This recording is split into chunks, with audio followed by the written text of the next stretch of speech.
Hi friends, myself Lakshman Bhande has been teaching at Vidya Mandir High School and Junior College Shivre. Once again, I welcome you to Guru Shishya Academy, my YouTube channel. Before starting the discussion, I request all my viewers watch the video till the video ends, and if you really like my video, please share, like my video and subscribe my channel, and don't forget to press bell icon for the notification of new videos. Now let's see the information about the poet. The poet of this poem is Ruskin Bond. Was born in the year 1934 in Kasauli, Himachal Pradesh. He is well known among children as well as adults for his short stories.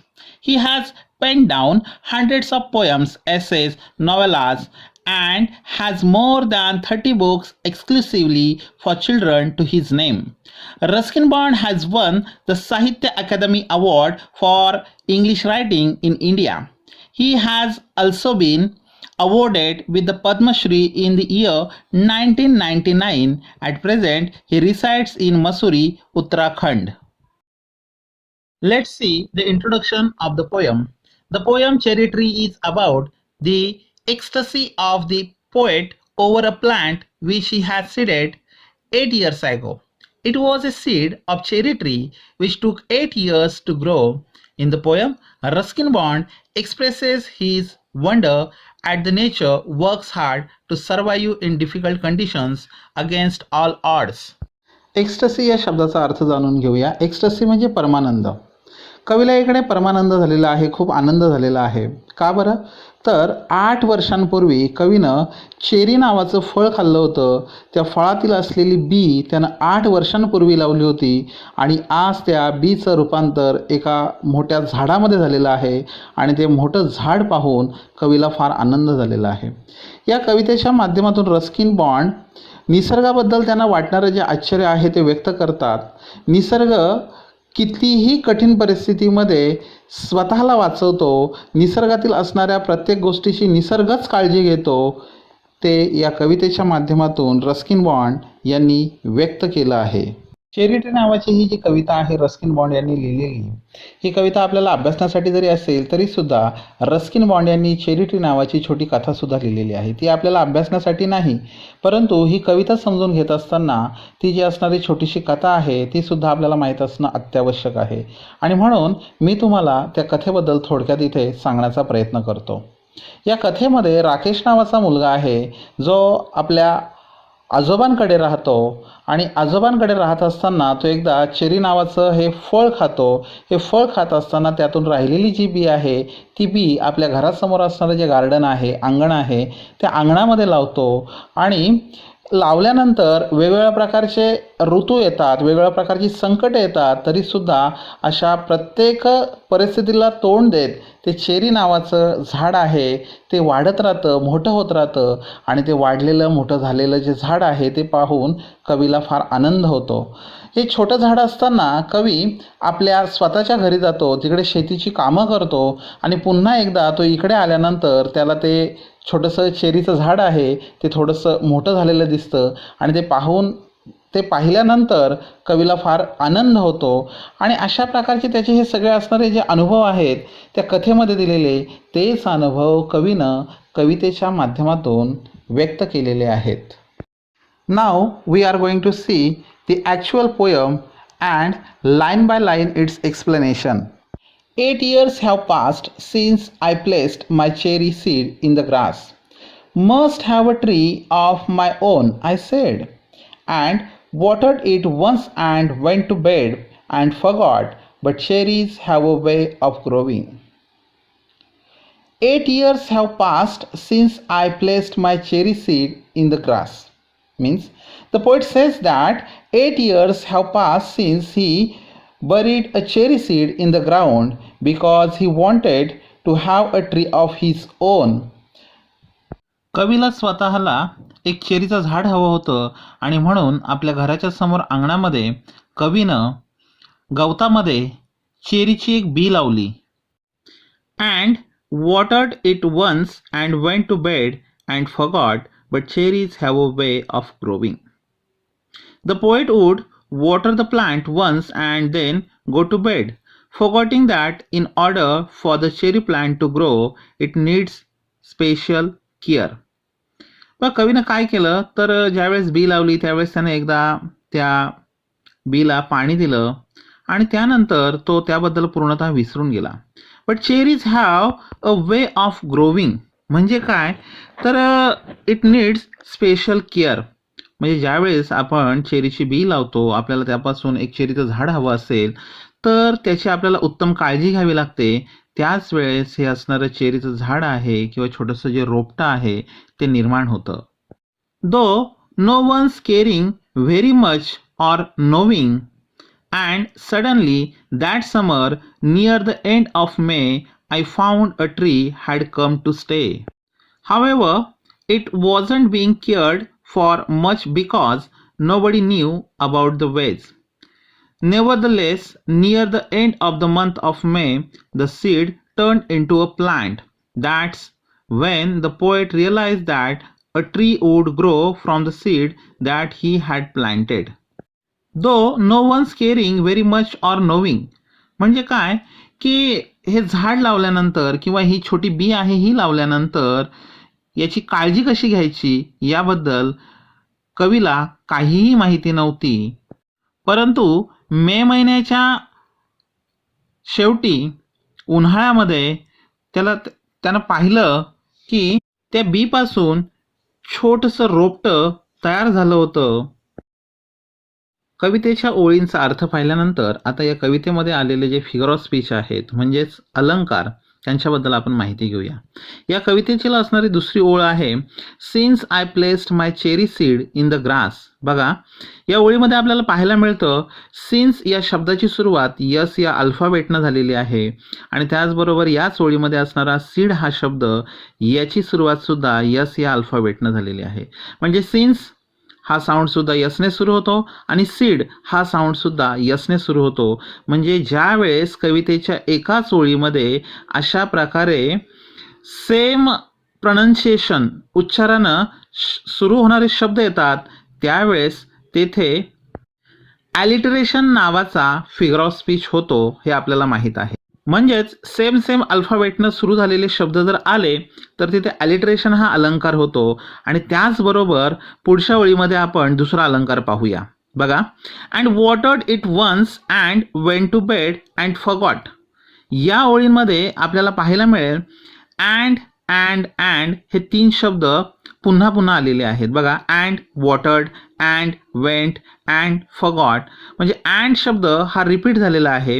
कुठल्याही कवितेच्या ओळींमध्ये शब्द जर असे एकापेक्षा जास्त वेळेस जर रिपीट झाले तर इकडे रिपिटेशन नावाचा अलंकार होतो. म्हणजे इकडे कोणतं फिगर ऑफ स्पीच आहे तर रिपिटेशन नावाचा फिगर ऑफ स्पीच इकडे आलेला आहे.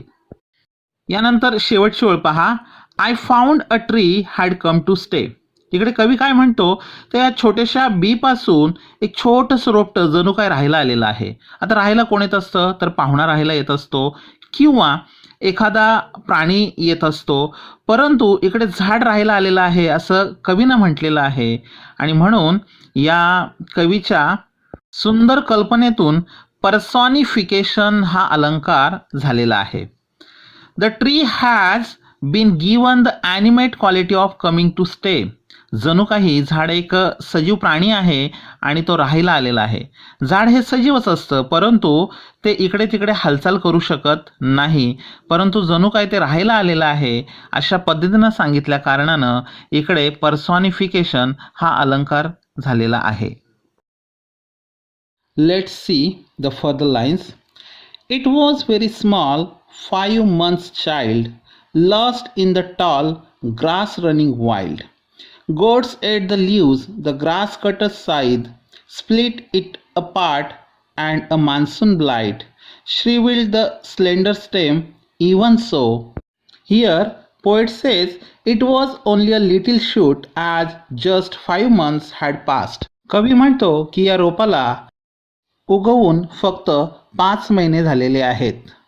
कवी म्हणतो 5 months चाइल्ड जणू काही हे 5 महिन्याचं बाळ आहे. पुन्हा इकडे आपल्याला पाहायला मिळतं की असणारं छोटंसं 5 महिन्याचं जे असणारं रोपटं आहे हे जणू काय एका छोट्या बाळाप्रमाणे आहे. म्हणजे पुन्हा एकदा इकडे पर्सॉनिफिकेशन या अलंकाराचा उपयोग केलेला आहे. Lost in the tall grass running wild. It was so small that it got lost in the tall grass that covered the land. छोटं 5 महिन्यांचं रोपटं जे उंचीनं फारच छोटं आहे आणि म्हणून खूप उंच वाढलेल्या गवतात जणू काही ते हरवून गेलेलं आहे. कवी पुढे म्हणतो, goats ate the leaves the grass cutters scythe, split it apart and a monsoon blight, shrivelled the slender stem even so. म्हणजे पहा, गोड्स एट द लिव्स म्हणजे इकडे ज्या काही बकऱ्या होत्या त्या बकऱ्यांनी काय केलं तर याची पानं खाल्लेली आहेत. द ग्रास कटर्स साईद, इकडचा असणारा जो ग्रास कटर आहे, गवत कापताना त्यानं या छोट्या रोपाला सुद्धा कापलेलं आहे. स्प्लिट इट अ पार्ट, त्याचे 2 भाग केले. And monsoon blight shrivelled the slender stem. आणि मान्सून ब्लाईट म्हणजे पावसाळ्यामध्ये असणारा हा एक रोग आहे, झाडावर पडणारा आजार आहे. Blight means a fungal plant disease. आजारामध्ये झाडाची पानं पूर्णतः सुकून जातात आणि एवढी प्रतिकूल परिस्थिती असताना सुद्धा हे झाड अजूनही जिवंत आहे. The goats ate the leaves and the grass cutter split the stem into 2 with his scythe. During the monsoon season a fungal plant disease dried up its slender stem. आणि कवी शेवटी म्हणतो, इवन सो म्हणजे असं असून सुद्धा झाड अजूनही जिवंत आहे. Now next lines of the poem. Next spring I watched 3 new shoots grow. The young tree struggle upward thrust its arms in a fresh fierce lust for light and air and sun. Next spring I watched 3 new shoots grow. Spring म्हणजे वसंत ऋतू. मागच्या काही ओळींमध्ये आपण पाहिलं की blight नावाच्या आजारामुळे झाडाची पानं सुकलेली आहेत. Though the plant had dried up in the season of spring, next year the poet saw 3 new shoots grow. झाडाची पानं सुकलेली जरी असतील तरी सुद्धा पुढील वर्षातील वसंत ऋतूमध्ये कवीनं पाहिलं की या झाडाला 3 नवीन कोंब फुटलेले आहेत. The young tree struggle upward thrust. इकडे थ्रस्ट शब्द आलेला आहे. थ्रस्ट म्हणजे पुश विथ फोर्स. हे छोटंसं रोपटं आहे ते स्वतःला वाचवण्यासाठी, मोठं होण्यासाठी संघर्ष करत आहे. अपवर्ड थ्रस्ट, आकाशाच्या दिशेनं स्वतःला उंचावत आहे. Its arms in a fresh fierce lust. इकडे फिर्स शब्द आहे. फिर्स म्हणजे ॲग्रेसिव्ह स्ट्रॉंग, लस्ट म्हणजे डिझायर. म्हणजे इकडे या झाडाची असणारी अत्यंत शक्तिशाली अशी इच्छा कशासाठी तर for light and air and sun. Means the young tree struggle to rise upward reaching energetically for fresh air, light and more sun. हे झाड शुद्ध हवेसाठी, प्रकाशासाठी आणि सूर्यासाठी ते काय करत आहे तर अत्यंत उत्स्फूर्तपणे सूर्याच्या दिशेनं, आकाशाच्या दिशेनं स्वतःला झेपावत आहे आणि स्वतःला वाढवण्याचा प्रयत्न करत आहे. I could only wait as one who watched wondering while time and rain made a miracle from green growing pain. I could only wait means the poet could do nothing but wait. कवी फक्त वाट पाहू शकत होता, बाकी तो काही करू शकत नव्हता. हू वॉच्ड वॉन्डरिंग, तो फक्त पाहत राहिला, तो भटकत राहिला. While time and rain made a miracle from green growing pain. Means when the poet was watching the tree while time, time means seasons, and the rain played their roles to help it grow. The plant grew almost miraculously as it was too stubborn to give up. कवी वाट पाहत असताना वेगवेगळे ऋतू, त्याचबरोबर पावसाळा, पाऊस, पाणी यांच्या माध्यमातून, यांच्या मदतीनं झाड वाढत राहिलं. हे झाड वाढत असताना त्यांना अजिबात शरणागती पत्करली नाही आणि अतिशय हट्टीपणानं तो वाढत राहिला. I went away next year, spent a season in Kashmir, came back thinner, rather poor, but richer by a cherry tree at my door. The next year, the poet went off to stay in Kashmir for a season. म्हणजे एका ऋतू एवढ्या कालावधीसाठी कवी काश्मीर येथे राहण्यासाठी गेला. या कालावधीमध्ये तो झाडाला पाहू शकत नव्हता किंवा झाडाची काळजी घेऊ शकत नव्हता. Came back thinner, rather poor. When he returned, he was thinner and rather poor looking. म्हणजे ज्यावेळेस तो पुन्हा काश्मीरवरनं परत आला त्यावेळेस कवी अंगकाठीने पातळ झाला होता, त्याची देहयष्टी कमी झाली होती. But richer by a cherry tree at my door. Here, poet says that when he came back, he was thinner but felt rich at heart because he had a cherry tree outside his house now. त्या तिकडनं परत येताना तो अंगकाठीने पातळ जरी झाला असेल, त्याची देहयष्टी जरी कमी झाली असेल, तरीसुद्धा ज्यावेळेस तो परत आला त्यावेळेस त्यानं पाहिलं की आपल्या घराबाहेर चेरीचं खूप मोठं झाड झालेलं आहे आणि ते झाड पाहून त्याच्या मनानं मात्र तो आता श्रीमंत झाला होता. 6 feet high, my own dark cherry, and I could scarcely believe it a berry, ripened and jeweled in the sun, hung from a branch, just one. 6 feet high, my own dark cherry. When he returned, he saw the cherry became 6 feet high. The poet was proud of the dark cherry tree that had grown 6 feet tall. कवीनं लावलेली cherry आता 6 फूट उंच झाली होती आणि हे पाहून त्याला फार आनंद झाला. And I could scarcely believe it a berry. Scarcely means hardly. And he could hardly believe that it held a berry. कवीचा विश्वासच बसत नव्हता की आपण लावलेल्या चेरीच्या झाडाला एक छोटंसं चेरीचं फळ आलेलं आहे. Ripened and jeweled in the sun. Jeweled means shining like a jewel. A berry that was ripe and jewel like shining in the sun. या झाडाला आलेलं हे छोटंसं फळ पूर्णतः तयार आणि एखाद्या मोत्याप्रमाणे चमकत होतं. Hung from a branch, just one. It was just one cherry hanging from a branch. आणि आश्चर्याची गोष्ट म्हणजे या झाडाला फक्त एकच फळ आलं होतं. Further lines of the poem.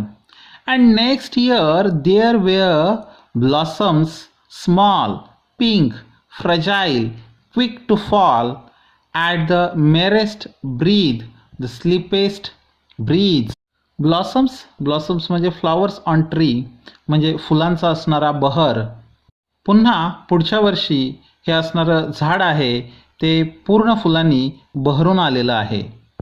Small, pink, fragile, quick to fall. Fragile means weak. The tree was full of little flowers that were pink in colour, weak and ready to fall at the slightest breath or the lightest breeze. ही फुलं रंगानं गुलाबी आहेत आणि त्याचबरोबर fragile म्हणजे weak आहेत. Quick to fall at the merest breath, the slightest breeze. म्हणजे पहा, मेरेस्ट म्हणजे स्लायटेस्ट आणि स्लिपिएस्ट म्हणजे लायटेस्ट. तर ही जी असणारी फुलं आहेत ती थोड्याशा वाऱ्यानंसुद्धा लगेच खाली पडतात किंवा वाऱ्याचा असणारा थोडासा झोका आहे त्यानंसुद्धा ही लगेचच खाली पडतात. पुन्हा एकदा आपल्याला इकडे स्लिपिएस्ट ब्रीज यामुळे आपल्याला इकडे पर्सॉनिफिकेशन हा अलंकार पाहायला मिळतो. ब्रीज म्हणजे हवेचा झोका. आणि काय म्हटलेलं आहे त्याला त्याच्यासाठी कोणता ॲडजेक्टिव्ह वापरला आहे? स्लिपिएस्ट. आता झोपणे ही ह्युमन क्वालिटी आहे किंवा ॲनिमेटेड क्वालिटी आहे, ती इकडे ब्रीजला दिलेली आहे आणि म्हणून पर्सॉनिफिकेशन हा अलंकार इकडे आपल्याला पाहायला मिळतो. I lay on the grass at ease, looking up through leaves at the blue blind sky, at the finches as they flew and flitted through the dappled green. I lay on the grass at ease means the poet lay on the grass lazily. कवी सहजपणे गवतावर आपलं अंग टाकतो. Looking up through leaves at the blue blind sky. Looking up it means gazing up. च्याकडे पाहणे. The poet lay on the grass lazily gazing up and looking through the leaves of the cherry tree at the blue sky. म्हणजे कवी या झाडाखाली झोपून गवतावर पडला असताना तो या झाडाच्या पानांच्या मधून तो निळ्या आकाशाकडे पाहतो. At the finches as they flew and flitted through the dappled green. Finches it means colorful songbirds. Finches as flew and flitted it means passed swiftly, and dappled means having dark or lighter patches. The poet looking through the leaves of the cherry tree at the blue sky as well as at the birds as they flew around the branches. आकाशाकडे पाहत असताना या झाडावर असणारे वेगवेगळ्या प्रकारचे पक्षी आहेत, ते पक्षी फांद्यांवर आहेत, त्यांचं सुद्धा तो इथे निरीक्षण करत आहे, त्यांच्याकडे तो आनंदाने पाहत आहे. Some last lines of the poem. While bees in an ecstasy drank of nectar from each bloom, and the sun sank swiftly, and the stars turned in the sky, and moon moths and singing crickets, and I praised night and stars and tree, that small the cherry grown by me. While bees in an ecstasy drank of nectar from each bloom. आता Bloom म्हणजे काय तर flowers. Nectar म्हणजे फुलांमधलं असणारं मध. Ecstasy या शब्दाचा अर्थ आपण सुरुवातीलाच पाहिलेला आहे. एक्स्टसी म्हणजे परमानंद. या झाडाला आलेली जी फुलं आहेत त्या फुलांमधून अतिशय आनंदानं या मधमाशा आहेत ते मध जमा करत आहेत. The bees happily kept collecting nectar from the flowers as the sun set down. सूर्य मावळत असताना या मधमाशा या फुलांमधून मध जमा करण्याचं काम करत आहेत. Swiftly and the stars turn in the sky. The sky became dark as night fail and the stars became visible in the sky. जलद गतीने सूर्य मावळलेला आहे आणि आकाशामध्ये चांदण्या दिसू लागलेल्या आहेत. And moon moths and singing crickets and I praise night and stars and tree. In the night one can easily hear the sound of moon moths and crickets. So the poet says moon moths and crickets join the poet in praises of the night, the stars and the cherry tree. म्हणजेच रात्रीच्या वेळेस कवी व कवीसोबत असणारे moon moths, singing crickets म्हणजे रात किडे या रात्रीची, त्याचबरोबर आकाशामध्ये असणाऱ्या चांदण्यांची आणि या चेरी ट्रीची प्रशंसा करत आहेत. That small the cherry grown by me. The poet marvels at how the little seed sown by him had now grown as a tree in full blossom. कवीला आश्चर्य वाटतं की मी एक छोटीशी लावलेली बी आज तिचं एका मोठ्या झाडामध्ये रूपांतर झालेलं आहे. अशा पद्धतीने एका बीपासून तर एका मोठ्या वृक्षापर्यंत या 8 वर्षाच्या झाडाचा जो जीवन प्रवास आहे त्याचं वर्णन कवीनं या कवितेच्या माध्यमातून केलेलं आहे.